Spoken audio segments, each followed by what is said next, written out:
করেছে রাস্তায় গুলি খেতে কি খাইছেন? হ্যাঁ, কেউ বুঝ দেওয়া পায় না আপনাদের। আপনারা যে দল করেন আপনার কি এলাকার মানুষ চিনে? হ্যাঁ, বিএনপি যারা ঠিক করে তাদের সবাইকে চিনে, ভালো হিসাবও চিনে, কিছু খারাপ হিসাবও চিনে, কিন্তু আপনাদের পাশের বাড়ির লোকরাও চিনে না।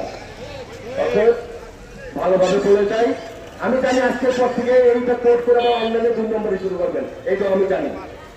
তারপরে বলে যাই সাবধান, আমার নেতাকে নিয়ে হয়তো মিথ্যাচার করবেন না, বন্ধ করেন। তা না হলে কিভাবে বন্ধ হয় আমরা খুব ভালো জানি। হাসিনার ভিতরে লড়ছি আমরা 17 বছর, এই ইন্দুরের গর্তের ভিতরে আপনারা ছিলেন, আমরা না, আমরা রাস্তায় ছিলাম। আর এই যে গাছ সামনে, এই গাছগুলো যেখানে যেখানে লাগাবো আমার দলীয় নেতা কর্মীকে আমরা নির্দেশ দিয়ে গেলাম, গাছ পাহারা দিতে হবে। কারণ ওরা এই গাছকে রাত্রে অন্ধকারে আবার ছুটে নিয়ে ফেসবুকে দিবে, কালকে গাছ লাগাইতে আজকে নাই।